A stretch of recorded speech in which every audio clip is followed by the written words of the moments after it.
Hello. This video will show users how to budget their unrestricted revenues in RUBudget, Rutgers University's budget planning application. To begin, you must first get into the RUBudget application. After doing so, you will come to a screen that is in front of you. To begin to budget your revenues, you must first get into the right folder and web forms. To do so, you can click on the Working Budget Task List, clicking on Enter and Review Unrestricted Budget, and then you will see the different revenues and expenses that you can budget in subtasks. We're going to focus on entering and reviewing tuition, so click on Task 2B.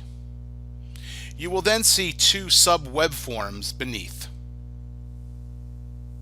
This setup is consistent throughout the other revenue categories, including fees, healthcare related, and other revenues.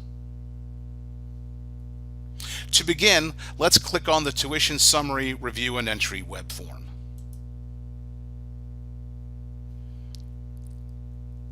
After clicking on it, you will come to a screen that looks like this. There are two panes on the left-hand side and the right-hand side. The left-hand side in the first column shows the fiscal year 16 tuition to date. The right-hand column are entry cells that the units can enter themselves as a guide as to what they think their fiscal year 17 tuition can be. This is optional, and your chancellor or campus CFO may advise you on specifically what to do. The right-hand side of the screen will show what you have entered at the detailed GL level from the Enter Tuition Revenue web form. After entering this information, it will then be compiled and showed up in these columns. Depending on your user division organization choice in the drop-down menu, the right-hand screen can show either your individual UDO, or you can roll it up to the division and or school level to get a whole compilation as to what you will see. For now, we will stay in the office of the dean. For the purpose of this, I'm going to put in $6 million as my fall tuition, 5.5 as my spring tuition, $2.8 million as my summer tuition, and $105,000 for my winter session tuition. Since if I enter these numbers and the cells are yellow, I need to hit the Save button to have them saved.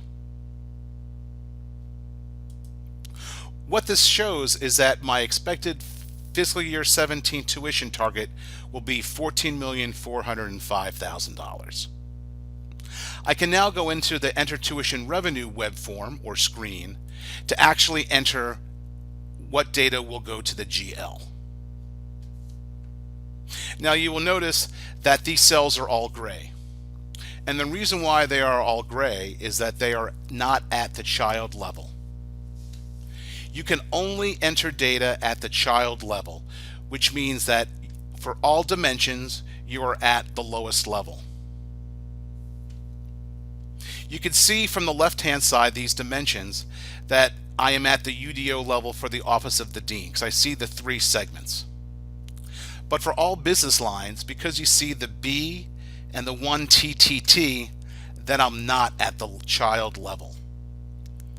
Any dimension that has a T, 2 T's, or 3 T's is a roll-up and a parent and cannot be used for data entry.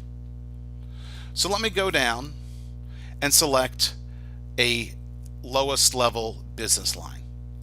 I happen to know that business line 1000 is instructional general. So I can choose that. I can check my fund type, and my fund type is F100, which is the lowest level for the fund types, so that's okay.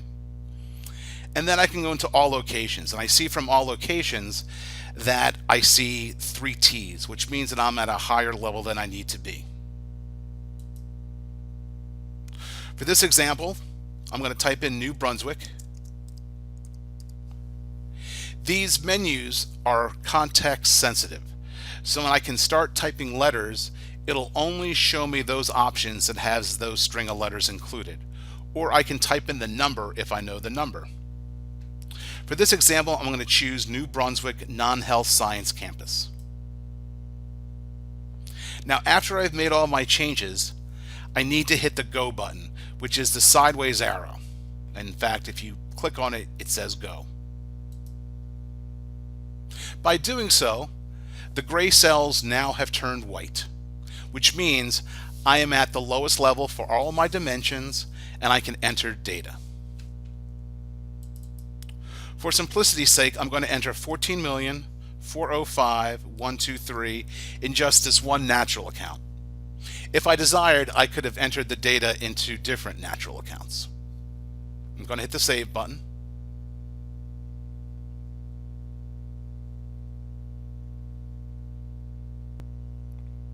After hitting the Save button, the screen will come back showing a total for the student tuition natural account roll-up.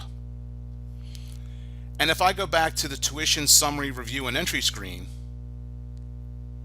I will see that the 14,405,000 that I entered on the previous screen has been rolled up into this screen.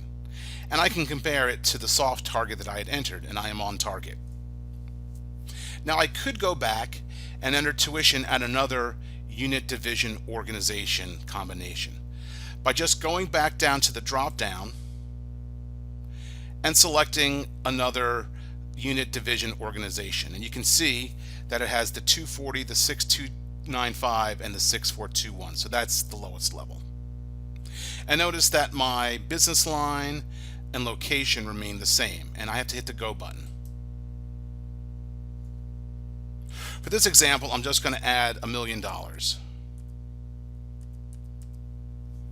and then hit Save.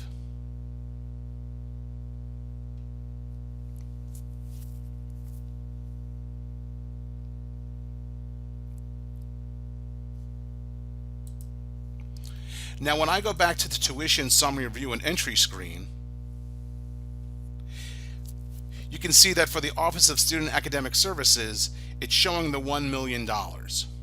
Now we had entered $14 million in another screen for another unit division organization. And if I went to the Office of the Dean, in which both of the UDOs roll up into, I can hit the Go button, and I will see the 15,405,000. So depending on your access, and if you go to a higher level, either at the division or the unit, you can see the totals of all the revenues you have entered at the UDOs. And in fact, since we are at a division, these cells, which used to be white and data entry, are now read-only. This is how you will enter your other revenues, your fee revenues, your healthcare related revenues, and your other revenues. There will be additional videos that'll show you how to budget your grant revenues and expenses, your endowment and gifts revenues and expenses, and your unrestricted expenses. Thank you.